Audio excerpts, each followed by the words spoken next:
Welcome, good evening, and yeah, the meditation last week was quite. There was a lot of people, and I think they had a good time.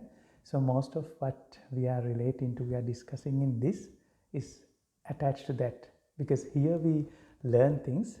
And Vincent, I'm so sorry. I need to send you the locations again. I'll do that very soon.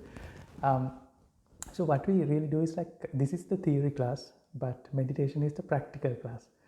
Actually, meditation is also not the best practical class. The best practice happens when you are out there in your day-to-day life, right? So what we discuss here, we are trying to get a hindsight view or try to reflect on what's been happening. And if you remember what we were doing earlier, that I wasn't trying to really push any ideas to you, but I was trying to push you thinking patterns of various things. I wasn't for sure trying to push you any belief systems. This is not based on a belief system. Buddhism is not based on a belief system. Buddhism is based on observation, and it's the key tag. It's a key word in our meditation also, observation. So we are trying to observe the natural phenomena, but we are more interested in observing ourselves, and then we are trying to understand our phenomena and inherent issues attached to that, inherent flaws in that, and then try to fix it as we go. So that's what we are trying to do. But compared to the last weeks, we were discussing more on very layman's terms, like anyone could understand, very simple, plain English. But unfortunately, or fortunately, I have to introduce you to the Buddhist terminology, Buddhist lingo, and some of the key concepts which are there in Buddhism. So if we are to proceed trying to read a book of Buddhism, it would be nice to have a understanding of these three concepts that I'm going to tell you. So the first concept is called the three marks of existence, or three characteristics of existence.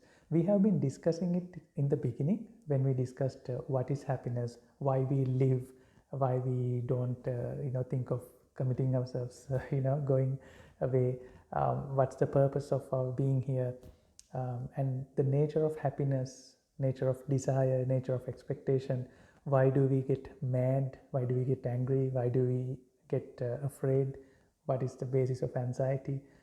So when we were discussing, unknowingly I was trying to show you the characteristics of existence, but there's a way of putting it, three marks of existence. Let me share the screen with you on Zoom. Okay, so we have three things called the three marks of existence.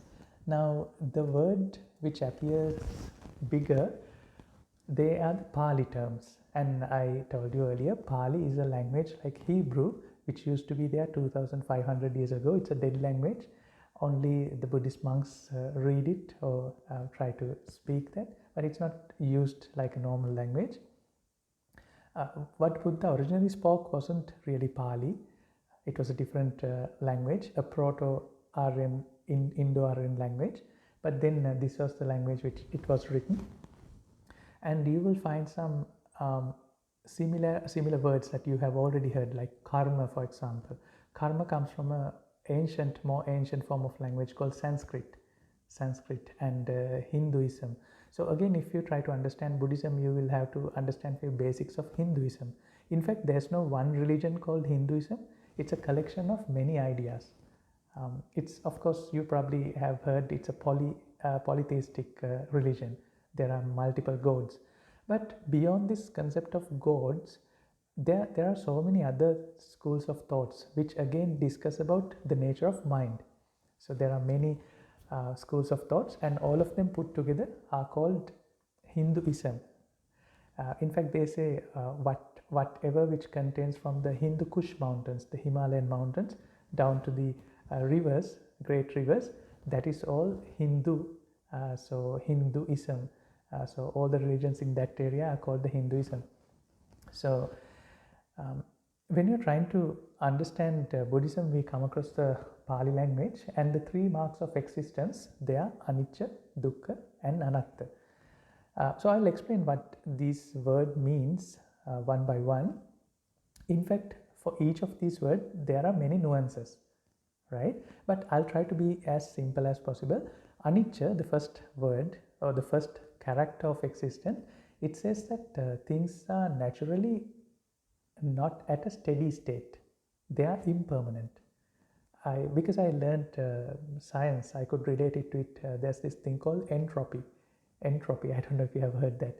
So our world is in a continuous flux of things. Our atoms are revolving around each other, the quantum states are changing, everything seems to be on a flux. So in a way, anicca word means that there's a nature of impermanence in the universe. Nothing is steady and fixed as it is. Everything is subjected to continuous change. But then it also has many other nuances, like things are uncertain. And again, I think the easiest we can relate it to in these days is quantum physics.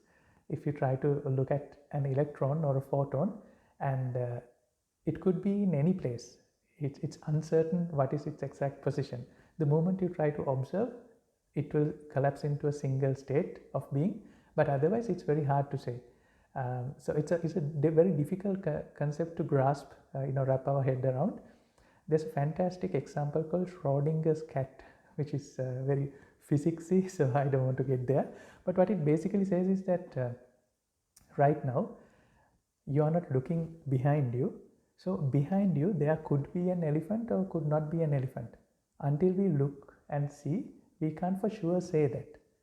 So if you again look at it and try to apply it to our day-to-day life, it's 7:39 right now. 7:45 is very uncertain.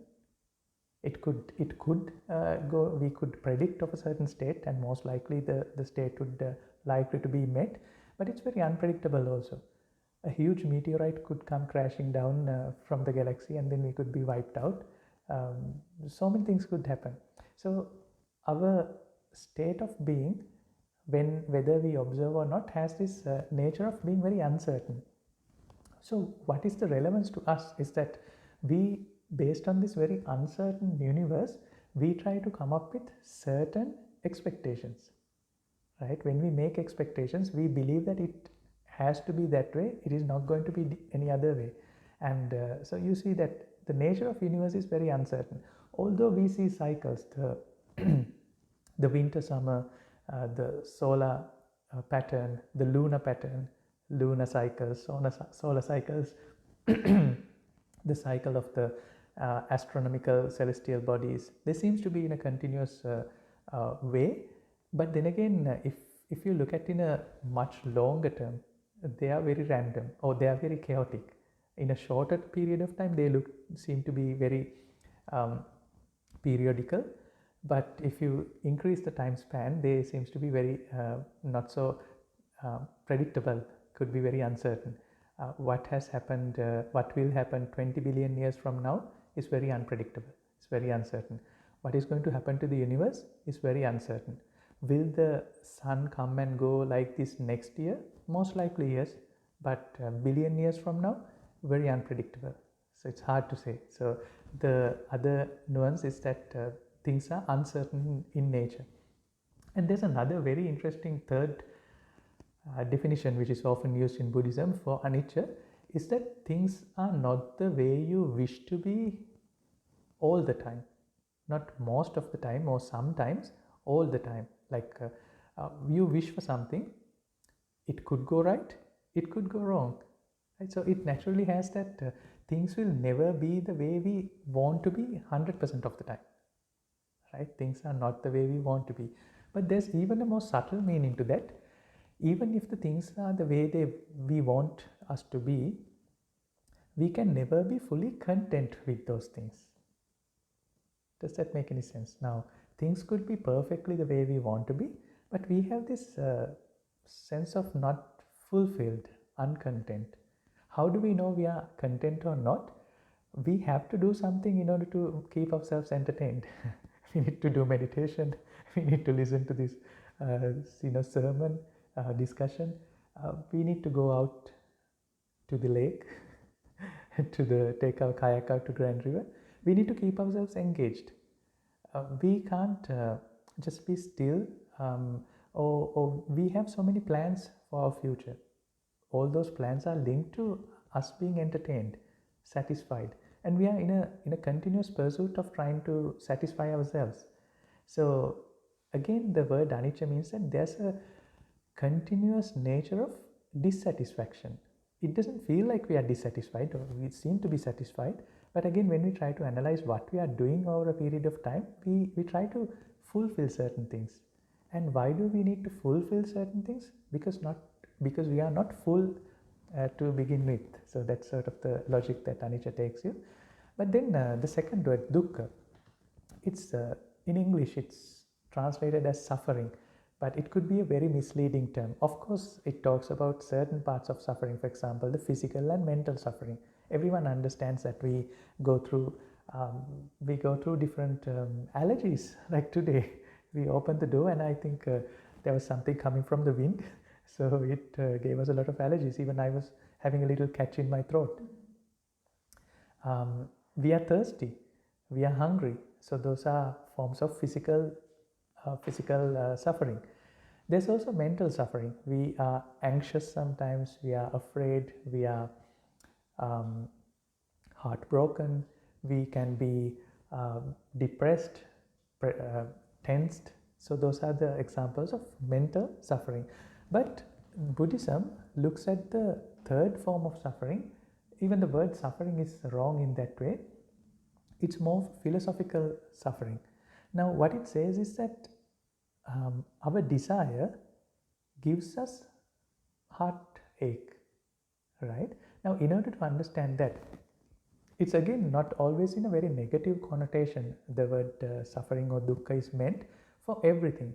Now for example, let's take a person. We love a person dearly, right? If we love someone dearly, meeting him, interacting with him or her is going to make us happy, right?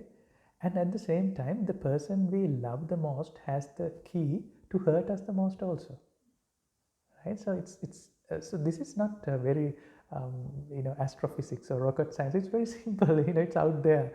It's just pointing it out. This is a characteristic of the universe. We can only be happy with things we desire. Things we don't desire, things we are neutral of, we are not that entertained. If we particularly like something, if we love something, if we crave for something, when it comes to us, we are happy. When it's taken away from us, we are unhappy, right? And if something that we hate, so this craving or this desire can be both positive or negative. Now, you can attach to something positively, you can attach to something negatively. Let's say that you absolutely hate something or someone. That's also a form of attachment, but a negative form of attachment. You absolutely love someone, that's more of a positive. So positive and negative again are very, it's very relative. One's positive is someone's negative, vice versa, right? So dukkha means that underlying behind all this, there's this craving, there's this desire that we have, there's this attachment we have for people, for places, for possessions, for things we do. Based on these desires, attachments which are positive or negatively attached, it will give us our emotions. Sometimes these emotions are comfortable when they are happy emotions, and sometimes they are very unhappy, and that's when people usually come to the monastery when things are not right. Right? So once everything is going smooth, when the sail is smooth, we don't seem to see a problem with it. But then we tend to forget that things are again very impermanent in nature. They are very uncertain in nature, right? So we are actually, everyone here on Zoom, in person, we all know this. This is not something that we don't know. It's just we don't pay attention to it, and we tend to ignore these facts, right? They are just out there. So when Buddha came out and when he started preaching, what he did was he put these things in order and showed it. So there's another very nice example to introduce Buddha. Buddha sometimes says that I'm like a mirror. So when you go in front of a mirror, you don't see something totally, which is not there. You see yourself. So you are basically seeing the nature of yourself, right? So dukkha means that The next one, anatta. Again, I think that is more, in order to properly understand the word anatta, you need to understand Hinduism to a little better. But I will take this fantastic example from René Descartes. Have you heard of René Descartes? He's a French philosopher. I'm sure that you did in mathematics at school, high school. When you do that, you have to draw charts, and there are Cartesian points. You draw a chart. There's x-axis and y-axis, and then you have you can mark this is x1, y1, x2, y2. Remember those days, right? Maybe you used to hate that, but those are invented by this guy, Cartesian coordinates, invented by René Descartes. He's a French philosopher. So very interestingly, he was trying to prove the existence of God. He was a mathematician, and he was I think he lived in the 1500s or 1600s. So his form of philosophy, what he adapted, is called skepticism. So he started first doubting the knowledge he has, and then put everything on the table, and then he was trying to select the knowledge which can be verified, justified, true, belief. He was trying to pick the right ones up and discarding everything else which could be wrong. So then he started being skeptic on many of the things that he thought he already knew.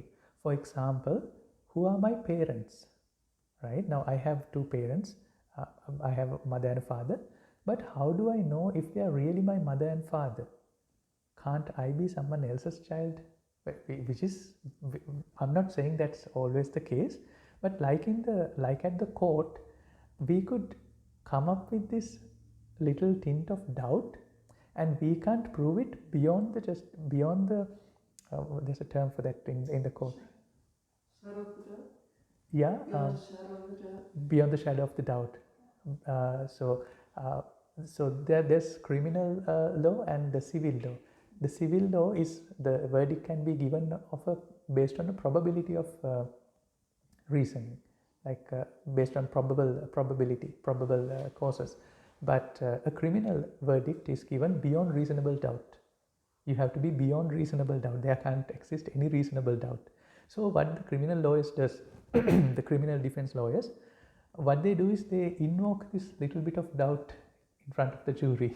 And if you can't prove it beyond reasonable doubt, the magistrate would not give the verdict. So the same way, what René Descartes did was, he was trying to come up with skeptic ideas and then try to question you. How sure are you? Have you done a maternity and a paternity DNA test to check if your parents are really yours? What is your true DNA based ancestry? Is it European? Is it African? Or is it Mongolian? How sure are you? We did a DNA test, but how sure is the DNA company, right? So, you can get to that extreme level of being skeptic. But then he found that you can be skeptical about everything else, but there's one thing in this world you cannot be skeptic about. Do you know what it is? I'll tell you. Now, there's two of you. There's people here. Can you be skeptic about the existence of yourself? Like, forget your names, right? You might have names, but there is someone here right now who's listening to this. Can you be skeptic about that? Now, he can even, so some of the ideas of René Descartes paved the way to movies like Matrix. I don't know if you have watched the movie Matrix. So Matrix is based on a concept that people are living on a simulation. They are plugged in their physical bodies are plugged in, and they are living in a separate world, which is a virtual reality. So they are not really in there, but they feel the emotions, everything is there. So our reality can be not the reality. Maybe we are living in a matrix, maybe we are living in a simulation, but even inside that simulation there is someone who's living, right? So this idea of self, idea of you being there, is someone that you can't easily discard. You can be skeptic of everything else. Was the election rigged? in States last time? We don't know. Is COVID, the conspiracy theories, right? Are there UFOs? Have they been covered up, the stories? Was there a UFO down there in Alaska last time? We don't know for sure. We can be skeptic. But there's one thing you cannot be skeptic about is the existence of you. So, end of the book, Rene Descartes said, I can be skeptic of everything, but the one thing I cannot be skeptic is about the existence of me. Therefore, I am. That's how we ended his book. So, the word anatta, the opposite of word anatta, is called atta, which means the existence of a indestructible, permanent, never permanent, certain me. So, in this Buddhist concept, the Buddha is saying the permanent, indestructible self that you find, which is very hard to disprove also, is also nothing but a construct. It's just it seems to be there. Definitely, it seems to be that it's existing there, but it's not a reality. So that's a very hard concept to get into, and it's actually one of the most difficult concepts in Buddhism to try to understand, because in order to understand the non-self concept, you need to understand what self is. So again, if you look at the practice of Buddhism, is that we are trying to understand ourselves. So you are first trying to understand self, and then sort of say, well, the self might be not the real case also. But I'll tell you a very easy example that has been given, but it becomes very philosophical, and it becomes ultra philosophical. But I'll give you a very simple thing. Now we find a TV screen here. So there's obviously a TV, a television. We can even see the brand Samsung in this. So imagine that this is you and that's your name. Samsung is your name, right? Each of us have names. But of course, that name is here. We can erase it off. And tomorrow, Samsung company can be bought by another company and we can call it the XYZ company. So name can change. But the TV is there. But then what is really the TV? Is it the image that we see? Is it the screen? Is it the chipset? Is it the electricity? What is the real TV? Is there a fundamental TV here in reality? Or is it a collection, a group of things coming together and appearing to be a TV? But is there a true TV which exists here? So something like that. The easiest way to find is that you start deconstructing this. You remove the electricity and there's no image now. And then you remove the LCD screen, you remove the IC chipset. When everything is dismantled, there's no TV. You put it together, there seems to be a TV. So is the TV truly there or is it not? And applying it to us, of course, we seem to be having a body, which seems to be me. But if you chop off one arm, are you going to be not there? Are you going to be out of existence? You take off the other arm, you take out the legs, you take out different parts. In fact, I'm very glad that we are living in this time.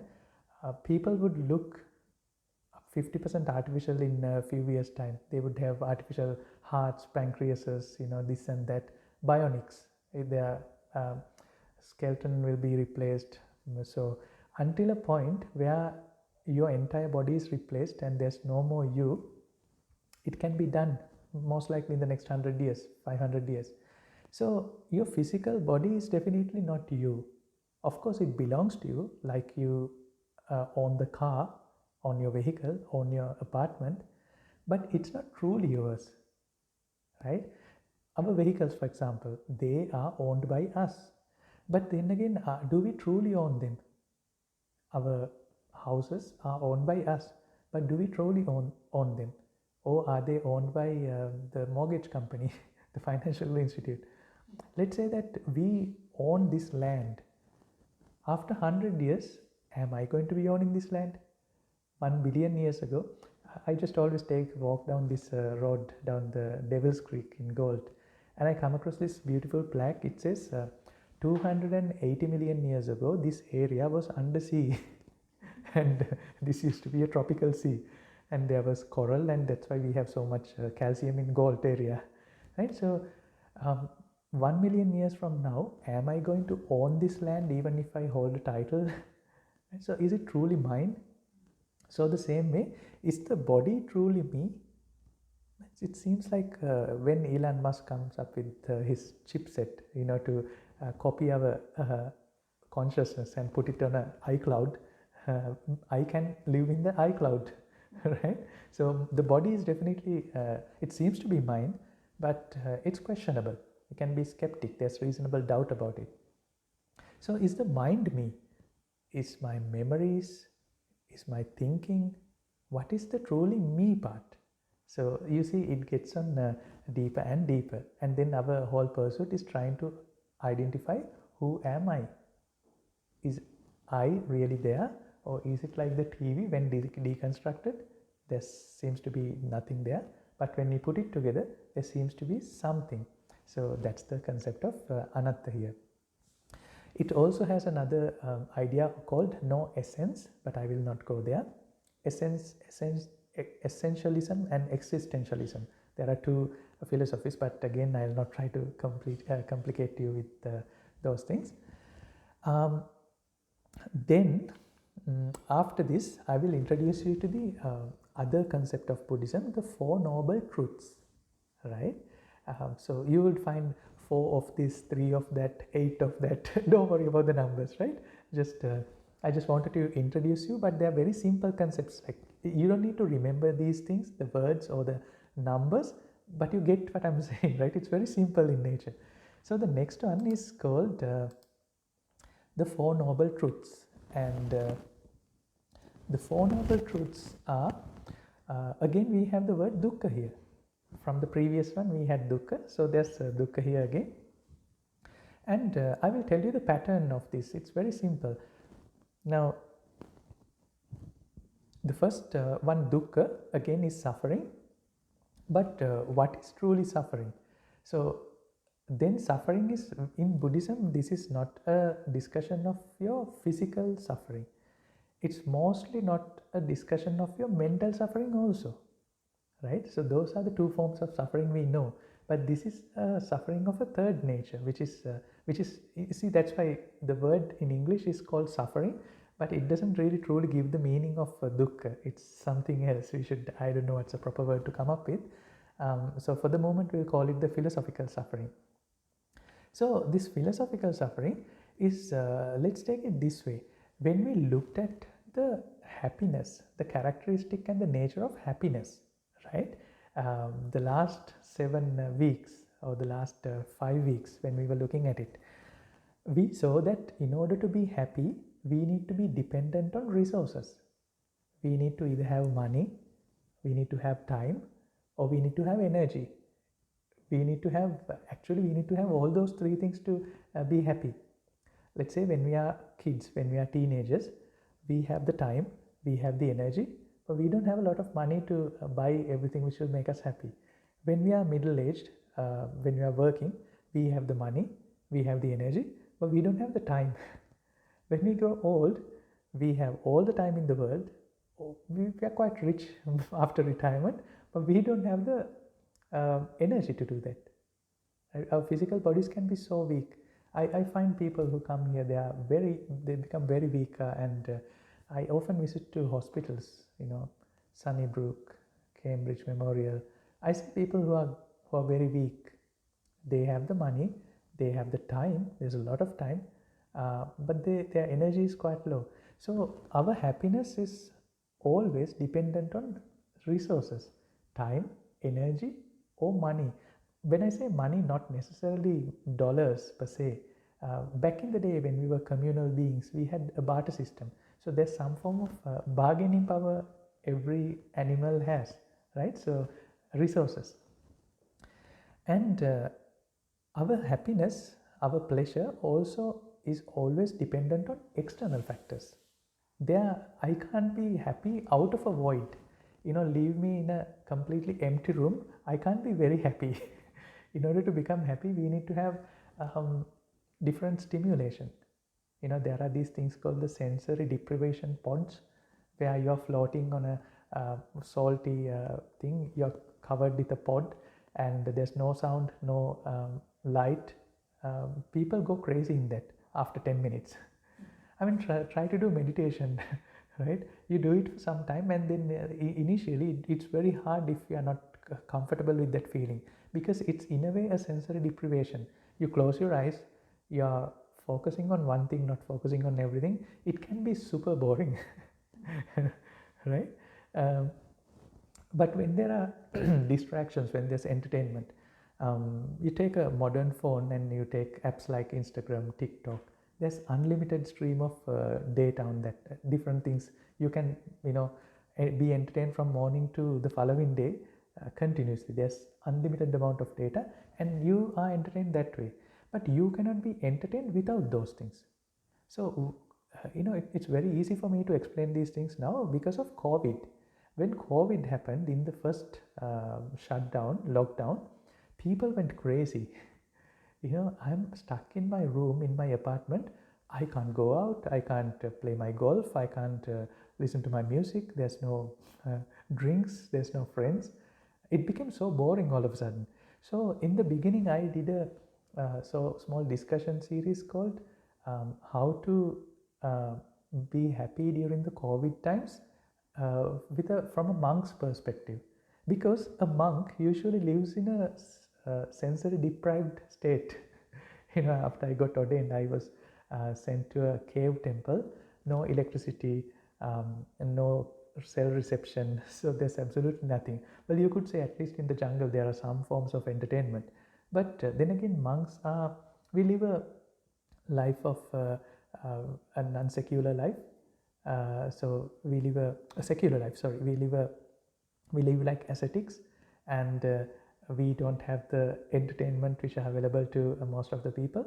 And amidst that, how can you be happy? It's almost like you live in a lockdown, right? But then again, what I told was, I don't feel like I'm living in a lockdown, right? Because I know how to be happy without these sensory inputs. There's still a way to do that, right? And again, other natures of happiness is that happiness is beautiful. I also asked this question back in the previous weeks. Go back to the time where you were most happy, most happy. That point of time in your life is not there right now.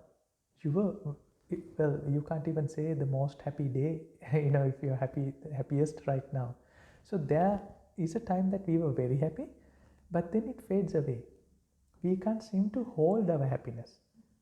It's almost like the kick you get out of drugs, or is it like the happiness you get out of eating food? You are happy eating it, you are full.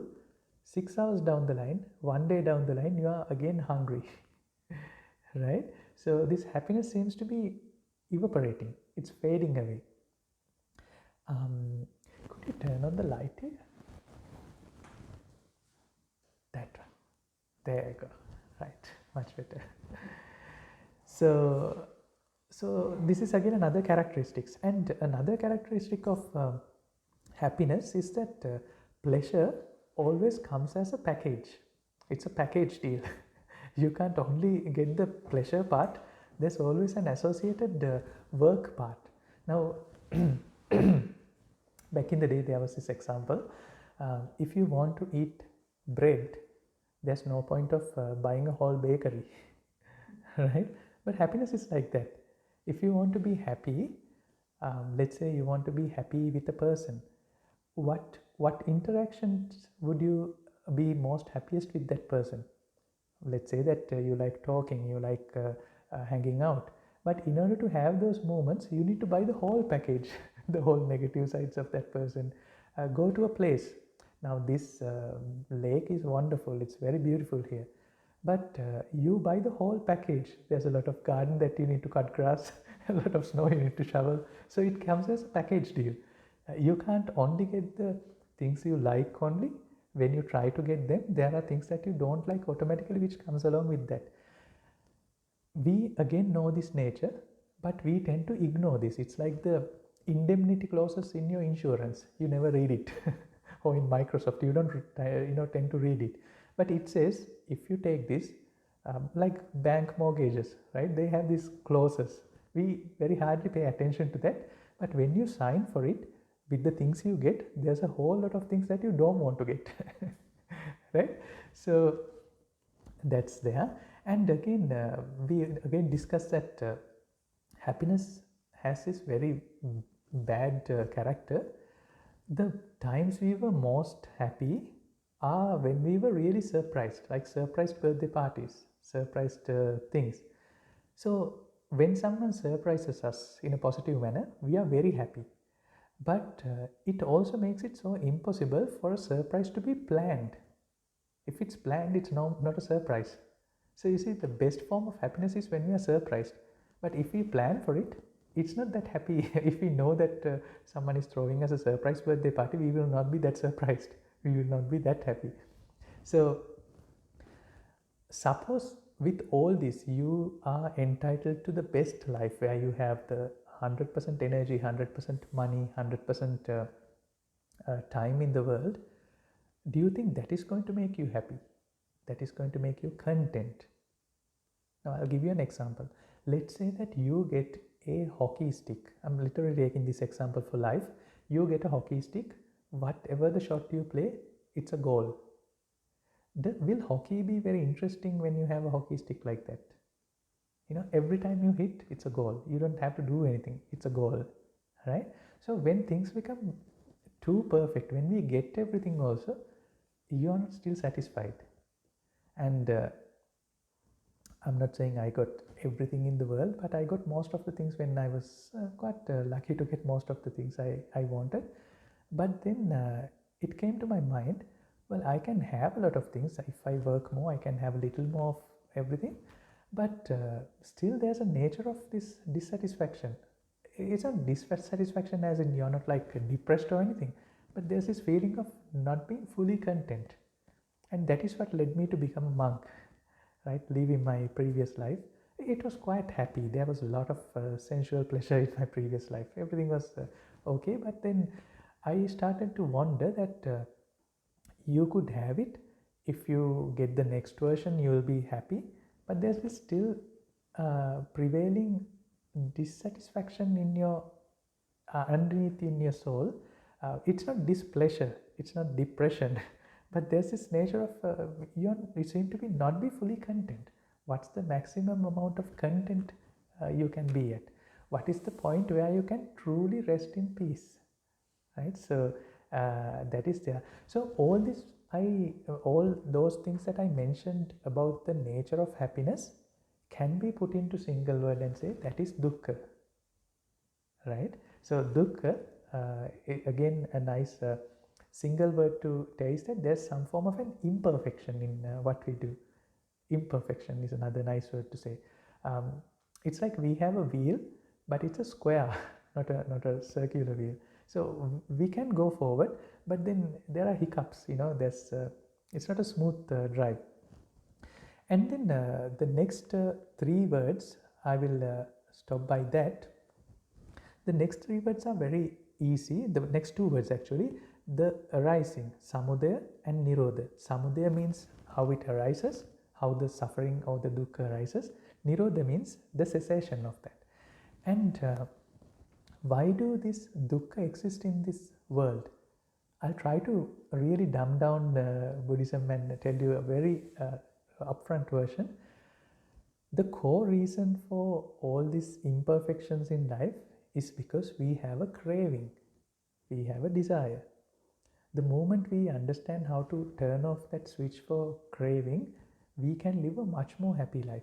Again, why craving is so negatively mentioned?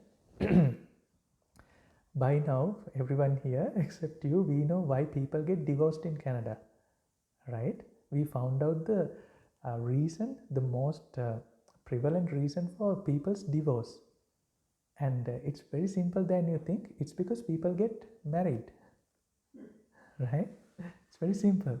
So the same way, when you are expecting, when you are desirous of something, the moment you get it, you are happy. But that same desire has the nature to make you unsatisfied when you don't get it. And most likely we get 50% of the things we like, 50% of the things we usually don't get it. So depending on how lucky or unlucky you are, some people get 80% what you desired, some people get only 20% or even less. So then they are very unlucky. Some people seems to be more lucky. But regardless of how lucky and unlucky you are, no one would get 100% everything the way you want. Even if you got everything the way you want, like that magic hockey stick, you are going to get bored of it. You need some pain in life to enjoy life, right? So we have to undergo through that pain. No pain, no gain, right? So is there a way of not having to go through this bird? So samudaya, or the arising, is that you have this desire. But why do we have desire? It's because deep down we have an ignorance, an erroneous identification of the world. The desire, we also introduced in the previous sessions, that desire is nothing but a conceptual desire. Sorry, the pleasure is nothing but a conceptual desire. Sankapparago purisassa kamo. What it means is that the example I always take is that this lake is very serene, it's very blissful, beautiful. People are very happy when they come here. But the other lady who used to live here, she's very sad when she looks at this lake, because it makes her sad, because she had to leave. There are other things in the family. It makes you sad. It makes you nostalgic. So I don't want to look at it anymore. So the same lake, same image we see, but we have two different emotions. Why is that? These emotions are based on something which are cooked up in here, right? So it is a conceptual thought. It's a conceptual thought. It's something that you have thought of, that you have positively or negatively attached to. So why do we do that? Because we have an ignorance, a wrong identification of who I am, what is this world, what is the nature of this world. We have a wrong identification. Our parents are very nice. They try to teach the kids, they try to teach the next generations, but even they haven't understood it. We live in this continuous ignorance. We don't see things as it is. I'll again try to make it very simple. You see a monk here, but are you truly seeing a monk here, or are you seeing a monk because you know that I am a monk? Right? I'll ask the question again. You see a Buddhist monk here. Do you truly see a Buddhist monk, or do you see a Buddhist monk because you have seen Buddhist monks in Google, you have met other Buddhist monks, and is it because of that information that you hold? Is that why are you seeing a Buddhist monk? To understand that, we bring down our good friend from Africa, Bushman. We keep him here, who has never come out of the jungle, and ask him, suppose that we can communicate, what do you see? He will say, I see a man in a robe, like a Maasai tribal, Maasai elder. So he sees that, and you see Buddhist monks. So what we see, is it what we truly see, or is it what we know and what we think of, what we believe, right? It might sound very simple, but it's one of the very profound concepts in Buddhism. So the arising of dukkha, arising of all these other things I just mentioned, money, time, they kick in because we have this erroneous identification. And how do you get over it? The cessation is that you understand how to not have that craving. How? By not having that ignorance. And then one might say, so not having the ignorance means that you have learned something new. That's not what it says. Now that is why it becomes very tricky and sort of very philosophical. So I'll try to make it again very simple. Ignorance means a wrong identification. So does that mean you need to learn the right identification? There's nothing called right identification. The moment you try to think of it differently, it will be nothing but another way of thinking, right? So you think of me as a Buddhist monk. So is the right way to think of me is as a man, not a Buddhist monk? No, that's not the right way. That's another way of thinking, right? So you see, it becomes very tricky there. But then how do you do it? That is the fourth one, the marga, or the path, right? And the path starts with the correct view. Now, this is where people often understand, and this is why I say Buddhism is not based on a belief system. The correct view is not taking the view from the literature, from the Pali canon or the scripture, and then telling, okay, this is the most correct view in the world. That is not what Buddhism does. Usually, we find it in religion. There are 4,600 plus religions in the world. Every book says that this is the correct way of looking at life, and all the others can be inferior in some way. They could be wrong. Buddhism does not go there. Buddhism does not say, take this from the book and apply it here, and this is the right way of right view. That is not what it says. The view we have right now is based on something we have already learned. So go back to yourself and see, why do you see things like this? What is the fundamental view behind that? When I say view, another word for view is paradigm, belief. Go back to that. You believe that this is beautiful somehow, and that is why you see a beautiful lake in front of you. And if you believe that this is ugly, this is bad, you are going to see an ugly lake. So go back to the paradigm, go back to the view which is here. When I say here, you can't point it out, but your fundamental conclusion, fundamental belief. Go back to your beliefs and check that belief, right? So it does not it's not start on a belief system. It starts on observation. It starts on seeing things as it is, right? And then Buddhism is again this marga, the path is also not based on abstinence. Usually you find in most of the religions that there's some form of abstinence in that. These are the things you are allowed to do. These are the things you are not allowed to do. Of course, Buddhism talks about things which are better to do than not to do, but that's mostly based on a social level or on an organizational level. For example, the monks, we have 227 rules which we need to be abiding.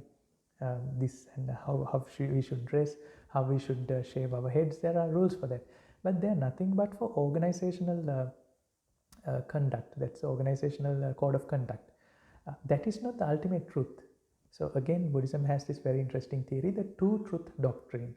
There's a truth which says there is a TV, but then on a more fundamental level, on a more ultimate level, there's an ultimate truth that what you call a TV is nothing but a combination of things which are coming together, right? Of course, there's a self, there's a name, there's a person, a legal identification where we can be identified in the legal system, in the country's civic state. But in an ultimate level, what you call self is nothing but an illusion, right? So when people try to learn Buddhism, they say when they are fined by the police, well, there's no one called a self here. It doesn't work that way, right? So there are two layers of truth: the society-based, agreement-based, relative truth, which we need to operate in life, and then there's ultimate truth. Take things like money. For a kid who's 4 years old, 3 years old, money does not have any value because he has still not agreed with the society. But once he starts growing up, he will agree that this is $20 and I give value, you give value, everyone else seems to be giving value, Tim Hortons give value, so I can exchange, right? But you take it to Africa again, a Maasai would not have value in $20. It doesn't matter to him, right? So that is a conventional truth.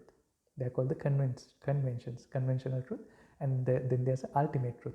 So these are the four noble truths that we find in Buddhism, and I will conclude my basic discussion on Buddhism by the next week after introducing you to this concept, which is called the 5 aggregates, right? So that's I'll take this form of Buddhist interpretation of trying to explain who I am, or trying to tell you the 5 constituents of what I am, right? So that will be the end for today.